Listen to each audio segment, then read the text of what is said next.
If I hadn't trusted my gut that night, I might not be here to tell the story. It was a chilly October evening in Boulder, Colorado. The aspens were turning gold, and the air had that quiet sharpness just before winter. Ryan Caldwell had just returned from a week-long photography assignment in Alaska, shooting grizzlies for Outdoor Life. He was exhausted, running on 3 hours of sleep and sheer willpower. But skipping dinner at his in-laws' house wasn't an option, not when it was Carolyn's birthday. From the moment they walked into the sprawling craftsman home nestled in the foothills, Ryan felt it. Something was off.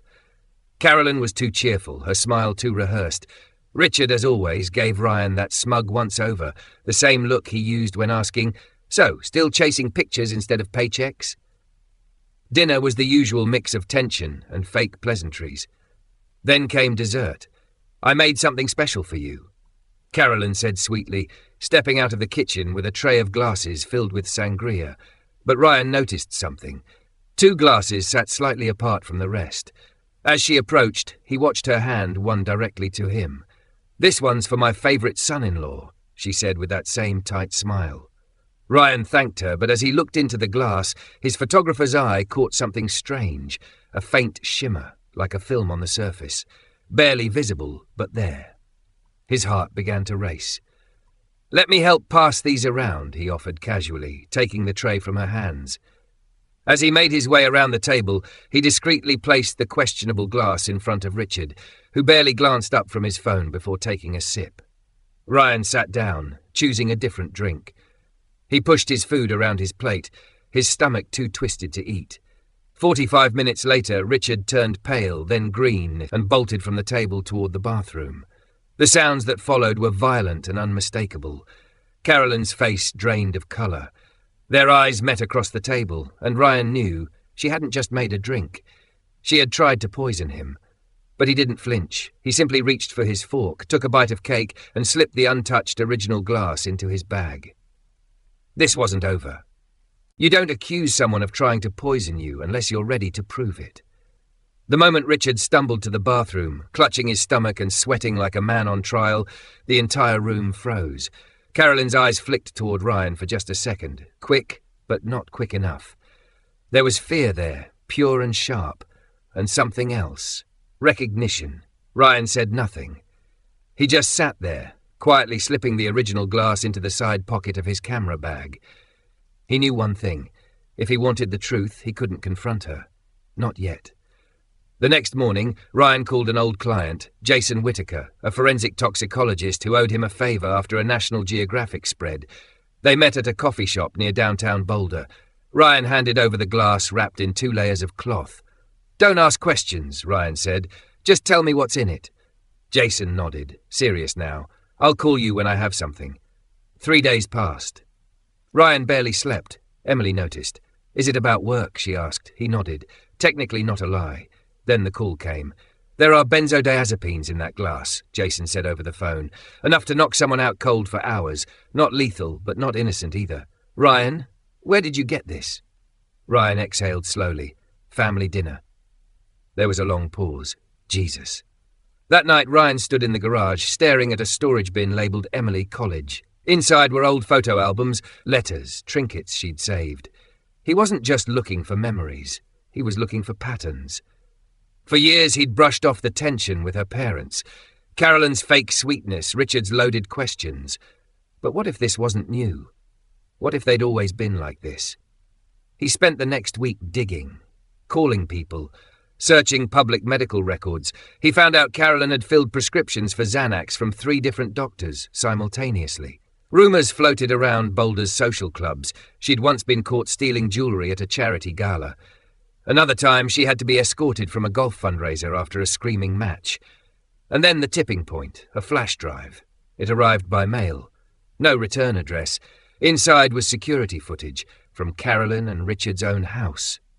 The timestamp showed the night of the dinner. There she was, clearly pouring something into a drink.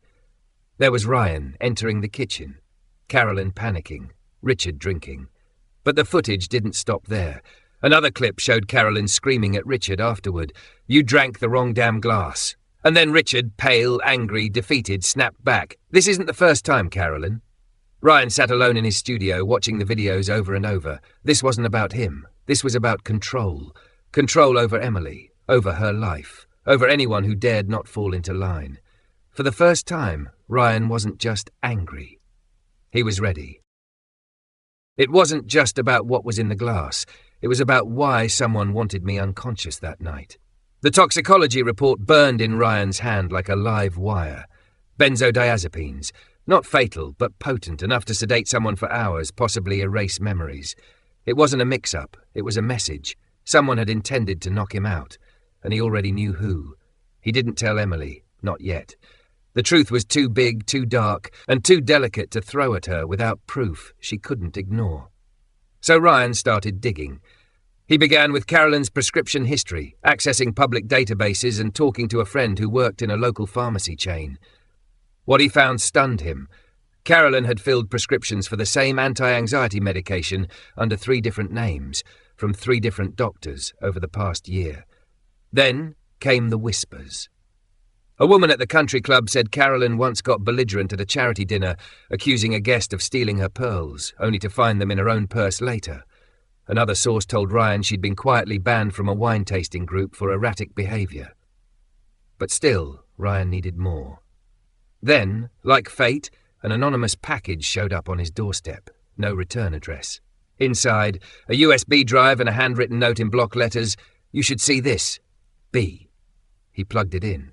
It was security footage from Carolyn and Richard's own home. Their living room, kitchen, dining area. The timestamp matched the night of the dinner. There she was, Carolyn in the kitchen, pouring something from a tiny vial into a glass of sangria. Her hands were shaking. Her eyes darted toward the door as if she knew someone might walk in. Seconds later, Ryan himself appeared in the frame. Carolyn panicked, tried to act normal. He watched as he picked up the glasses and walked out. Then the footage cut to the aftermath. Carolyn screaming at Richard in their hallway. "You drank the wrong glass." Richard, pale and clutching his stomach, barked back. "This isn't the first time you've pulled this crap, Carolyn." Ryan sat frozen. This wasn't an accident, and it wasn't new. This was a pattern, one that had nearly swallowed him whole.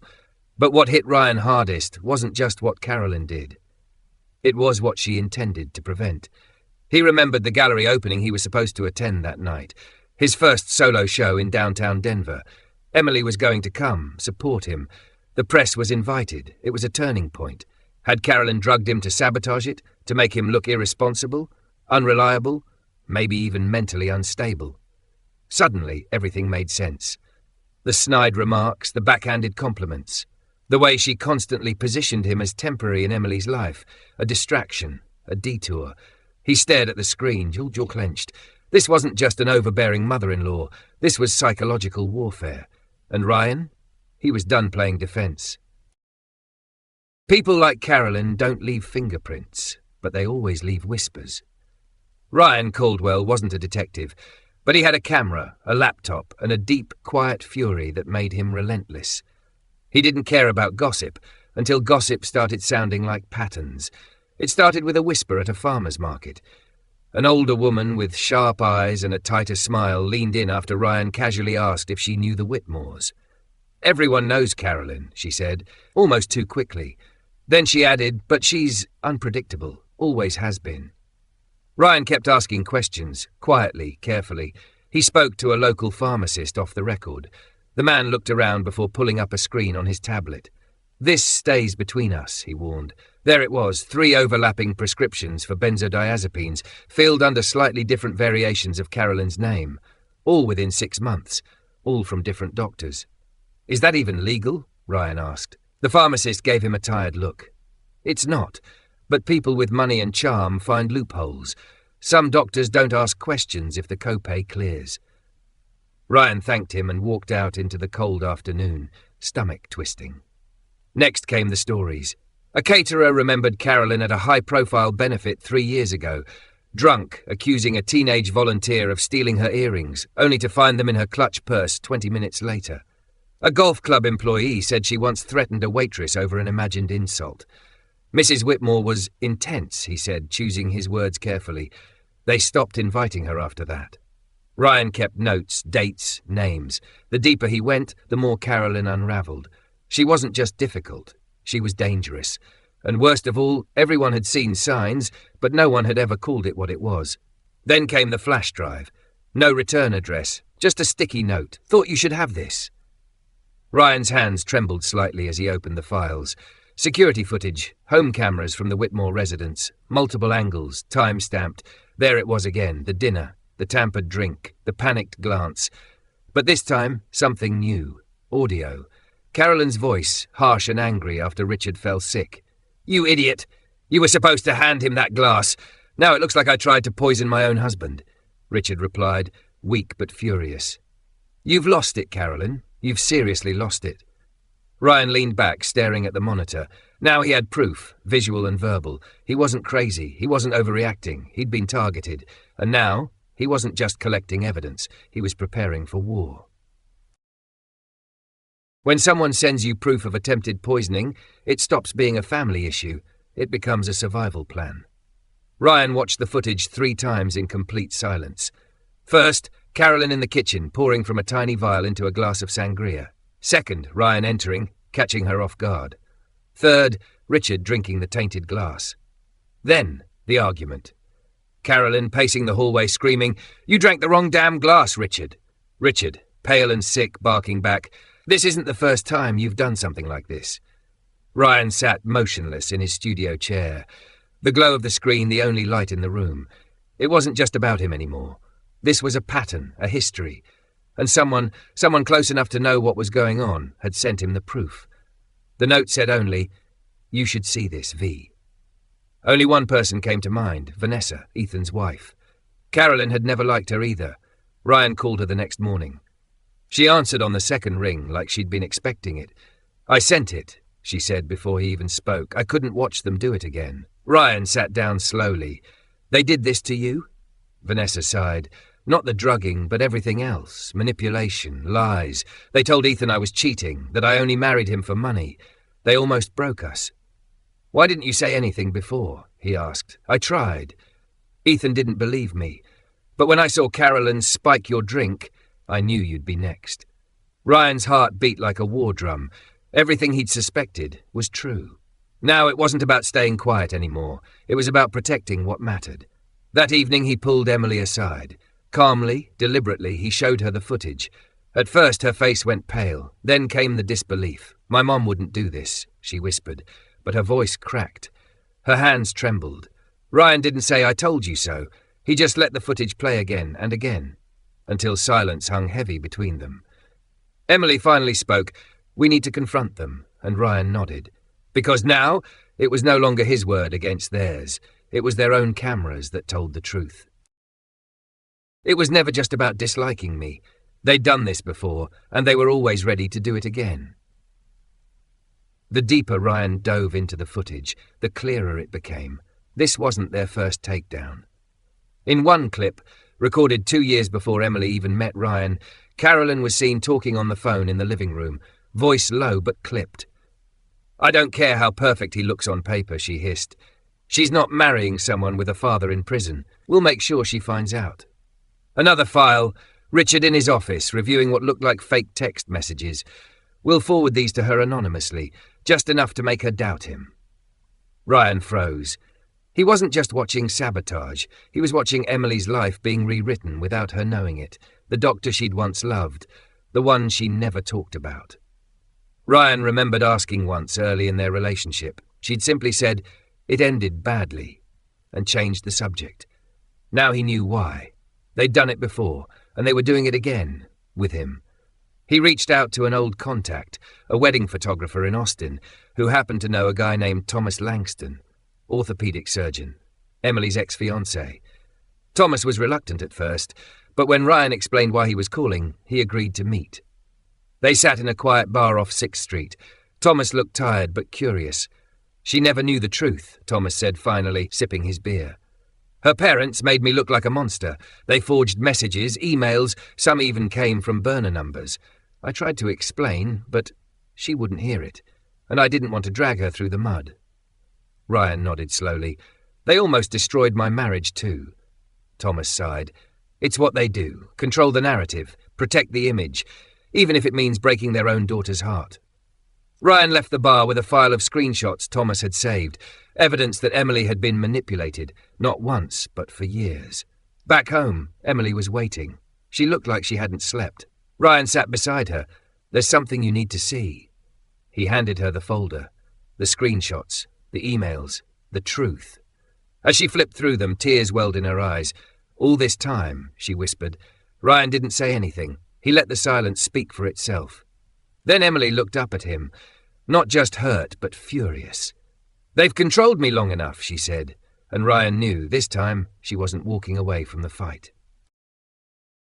If you're going to bring down the king and queen of manipulation, you don't just come with emotion, you come with evidence. Ryan didn't sleep much that week. While Emily tried to piece together the betrayal of a lifetime, Ryan went to work like a man building a case in court. He catalogued every piece of evidence. The video of Carolyn spiking his drink, the audio of her yelling at Richard, the emails between Richard and an attorney suggesting ways to encourage Emily to reconsider her marriage, the testimonies from her ex, Thomas Langston, screenshots from former friends who shared how Carolyn would slowly cut them out of Emily's life if they encouraged her independence. It wasn't just one mistake. It was a system, and Emily had been living inside it her entire life. Vanessa helped quietly, reaching out to friends of the family, collecting whispers, soft confirmations. Carolyn always played the long game. One old acquaintance told her she didn't yell. She planted doubts and watched people walk away. Ryan backed up everything. Multiple copies of files on hard drives, cloud storage, USBs. He wasn't taking any chances. When the folder was done, it was thick enough to rival a court dossier. Ryan placed it in a black leather binder. On the front, he wrote one word in bold: truth. Then he made the call. "Oh, and Vanessa, can you come for dinner? We need to talk." That Friday night, the four of them sat around the kitchen table. Emily looked calm on the outside, but her knee bounced under the table. Ryan opened the binder and laid out the materials. Video, audio, statements, photos. Owen turned pale. Vanessa closed her eyes like she'd been waiting for this moment for years. When it was over, no one spoke for a long time. Finally, Owen whispered, "They did this to us too, but I didn't want to believe it." Emily leaned forward. "It's time we stopped pretending." Ryan nodded. "We don't have to scream. We don't have to fight, but we're going to confront them, all of us, together." And for the first time in years, Owen whispered, "I'm in." The war wasn't over, but now Ryan had an army. When someone finally says, "You're not crazy, they did it to me too," it doesn't feel like vindication. It feels like the beginning of war. Ryan didn't expect Brooke to cry, but as the footage ended, Carolyn pouring from the vial, Richard falling sick, and the hallway argument, Brooke sat still for a moment, and then silently wiped a tear. Ethan was pale, arms crossed tightly across his chest. His belief system, everything he thought he knew about his parents, was crumbling in real time. "I tried to tell him," Brooke finally said, "back when we were first married." She turned to Ethan. "Do you remember how your mom said I was too opinionated? That I was changing you?" Ethan said nothing. Then came the anonymous messages, the sudden distance between us. "Your job offer in Boston that magically disappeared after your father talked to your boss?" Ethan slowly nodded. I thought it was coincidence." Ryan leaned forward. "They've been doing this for years. To Emily, to you, to all of us." Brooke glanced at Emily. "They don't want partners for their children. They want puppets." Emily's jaw clenched. Not anymore. There was a long silence before Ethan spoke again. "I didn't believe you, Brooke. I'm sorry." She squeezed his hand. "I didn't need you to believe me back then. I need you to believe it now."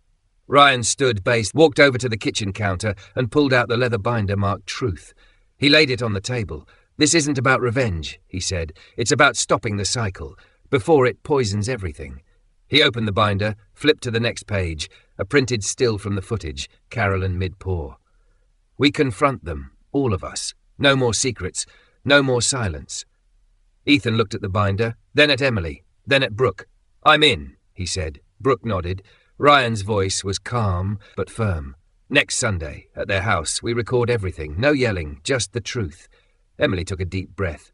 "For the first time in my life," she said, "I'm ready."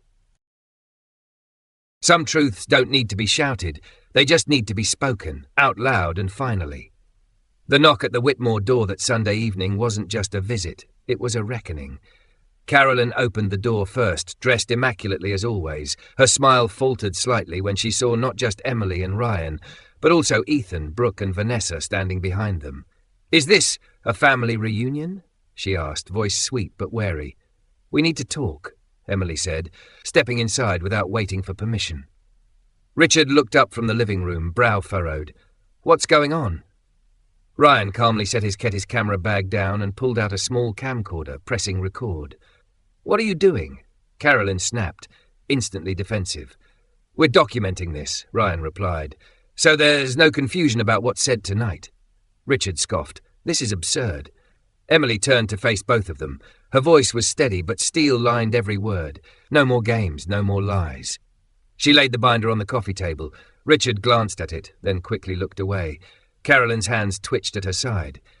"We've seen the videos," Emily said. "Heard the recordings, read the emails. We know everything." "You've been misled," Carolyn said quickly. "This is all a manipulation. Ryan is turning you against us." Emily raised a hand. "Enough." Her tone stopped everyone. "I defended you for years, even when things felt wrong, even when I lost people I loved. I believed it was coincidence. But now I know. You sabotaged my relationships, lied to me, tried to drug my husband, and I won't let it continue." Carolyn looked like she might faint. Richard leaned forward, trying to salvage authority. "Sweetheart, you're emotional. These things can be misunderstood." "No," Ethan cut in. "You taught me to believe that anything outside your control was dangerous, that people who challenged your view of success were threats." Richard opened his mouth, but Brooke spoke next. "You made me feel small, unworthy, and when I started speaking up, you tried to push me out." Vanessa stepped forward. "You tried to do the same to me." Emily turned to her parents one last time. "We're not here for an apology," she said. "We're here to tell you the truth is no longer hidden, and the control ends now." Silence fell like a hammer in the room. Carolyn didn't speak. Richard looked away. Ryan clicked the camera off, and for the first time the silence didn't belong to them. It belonged to the truth. Some threats come with yelling. Others come with evidence and a red recording light. Ryan didn't raise his voice. He didn't have to. The camera rolled quietly in the corner of the Whitmore living room, its red light blinking like a silent warning. Carolyn sat frozen on the edge of the sofa, lips pressed thin. Richard leaned back, his face tight, calculating. "This drive," Ryan said, placing a sleek USB on the coffee table, "contains every shred of proof. Videos, audio recordings, emails, testimonies. It's all here." He paused, letting the weight of his words settle. "I'm not interested in revenge. I'm interested in boundaries. Respect. If either of you ever try to sabotage our marriage again, this footage goes public. Your friends, your business partners, your social circle, everyone sees who you really are." Richard sneered. "You think blackmail makes you a better man?" "No," Ryan replied, "but protecting my family does." Carolyn's voice cracked. "Emily, you're going to let him threaten us like this?" Emily stood tall. "He's not threatening you. He's telling you the cost of crossing the line again." The silence that followed was cold and final. Ryan leaned forward one last time.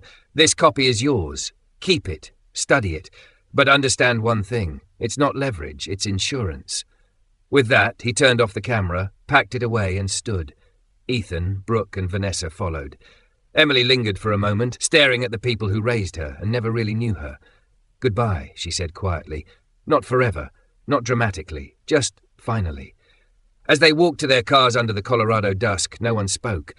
But in that silence, for the first time, they all felt free. When a man like Richard says everyone has a price, he's not trying to insult you. He's testing you. Ryan didn't flinch. Richard leaned back in the leather armchair of his study, swirling a glass of scotch with the confidence of a man who thought he still held the upper hand. "I can make things easier for you," Richard said, voice smooth like ice. "Better career connections, real estate opportunities, a trust fund for the bay maybe. All it takes is one thing, your loyalty."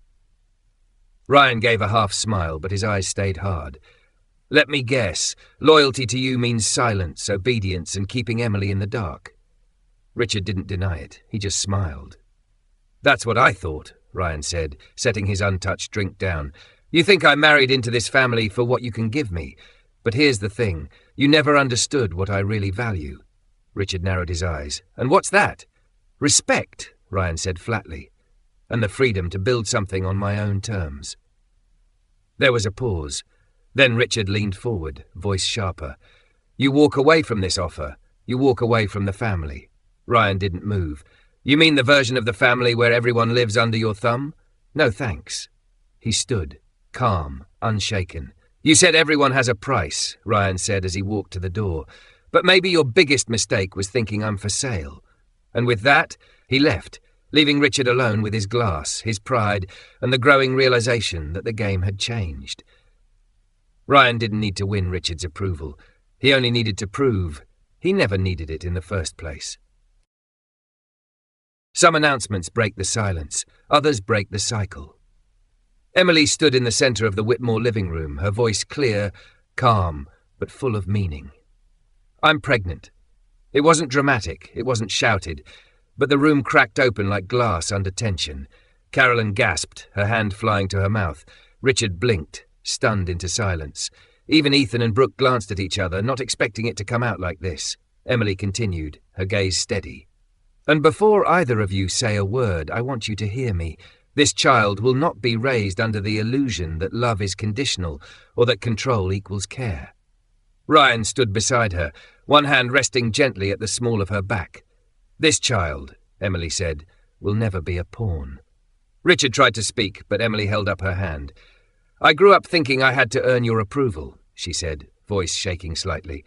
"That if I just behaved, succeeded, agreed with you, I'd finally feel accepted. But I don't want my child to chase that kind of love. I won't let you twist their world the way you twisted mine." Carolyn's lips parted, maybe to apologize or defend herself, but nothing came out. Emily took a breath. "We're going to be parents, and that means we're setting the rules now. If you want to be a part of this child's life, it won't be on your terms. It'll be on ours." The silence that followed was different this time. It wasn't cold, it was heavy with consequence. Richard nodded once, not in defiance, but in understanding. Carolyn sat down slowly, her eyes shining with tears she didn't dare let fall. Ryan looked at Emily, she looked at him. They didn't smile, but they both knew this was the beginning of their family, on their own terms. Not all apologies come with words. Some come with deeds, quiet ones. It arrived by certified mail. No phone call, no warning. Just a heavy envelope with Richard's firm's letterhead and Ryan's name printed cleanly across the front. Inside was a deed.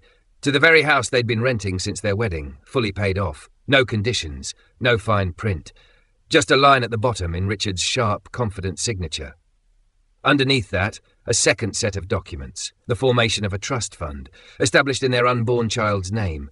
Irrevocable, generous, no note, no "I'm sorry", no explanation, just action. Ryan handed the papers to Emily, watching her eyes scan line by line. She didn't cry, she didn't smile, she just nodded. "It's not an apology," she said, "it's surrender." Ryan agreed, but it was a meaningful one. That night, as they sat on the back porch of the house that was now officially theirs, Emily curled into Ryan's side. "I don't know if they'll ever change," she whispered. "They don't have to," he replied, wrapping an arm around her. "They just have to know we won't." For the first time in months, the quiet between them wasn't tense. It was peace, not bought, not begged for, earned.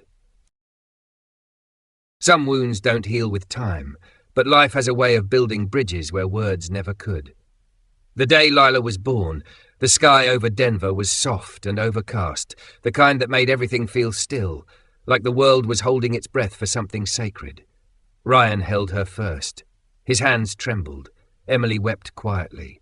They didn't call Carolyn and Richard immediately. But word travels fast in families, and by the next afternoon, a nurse appeared at the door with flowers from the Whitmores, lavender and white lilies meticulously arranged. The card simply read, "Welcome, Lila, G&C. No congratulations, no apology, but no judgment either."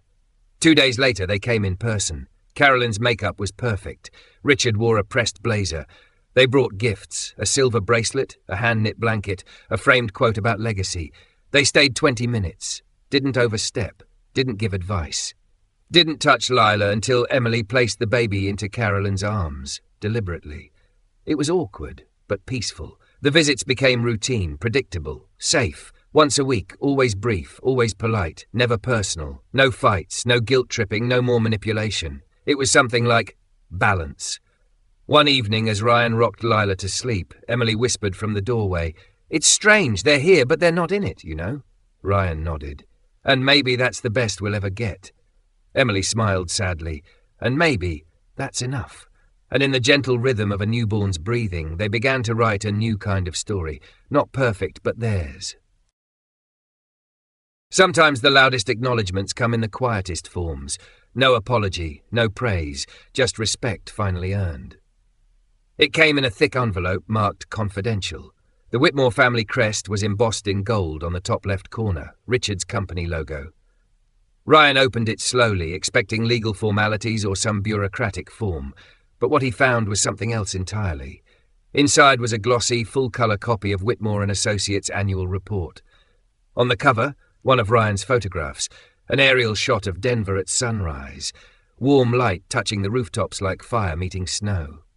He flipped through the pages. His work was everywhere: boardroom candids, environmental shots of new development sites, intimate portraits of employees. And on the final page, tucked in the inside cover flap, a handwritten note on Richard's monogrammed stationery. "Hired the best photographer I know. Thought you'd want a copy." No signature. No sentimentality. Just a line. Ryan stared at the note, the irony not lost on him. This was Richard's version of an apology.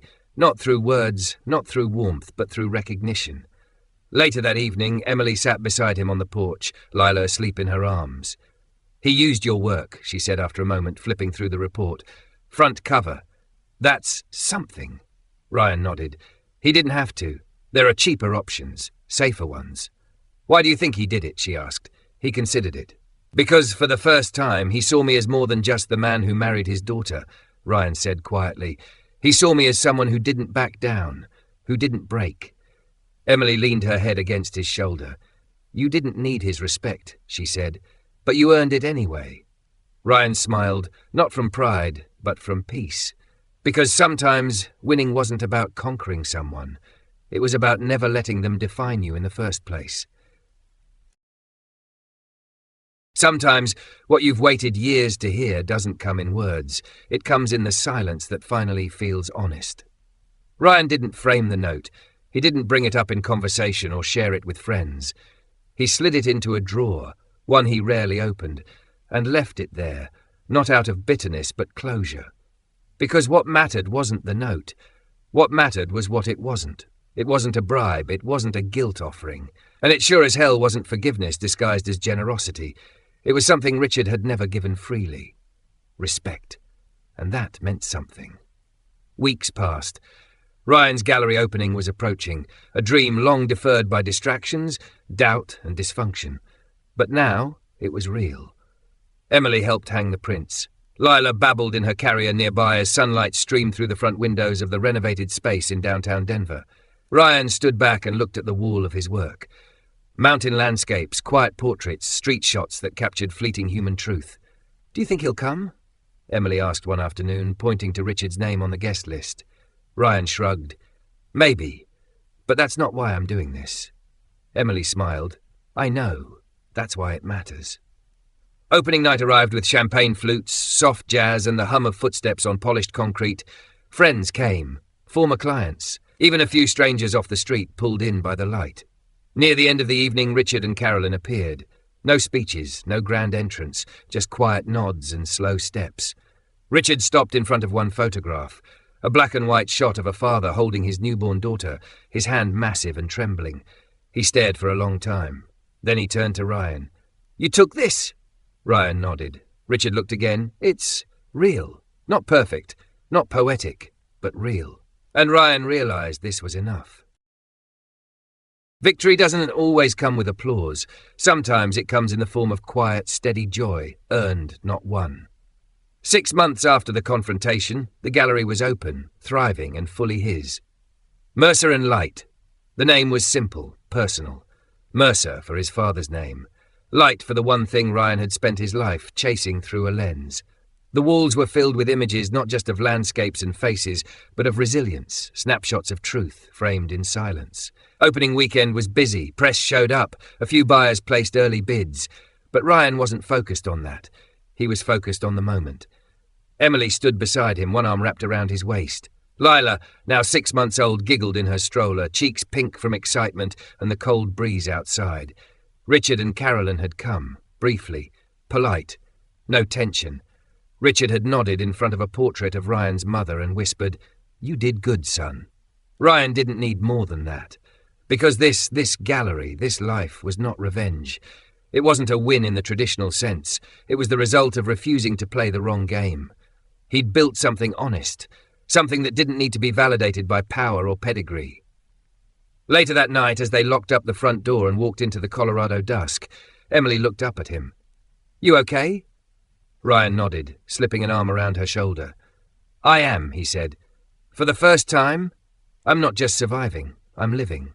They paused under the city lights, Lila asleep in the stroller, and in that quiet, glowing moment, Ryan finally understood. He hadn't beaten them. He'd outgrown them.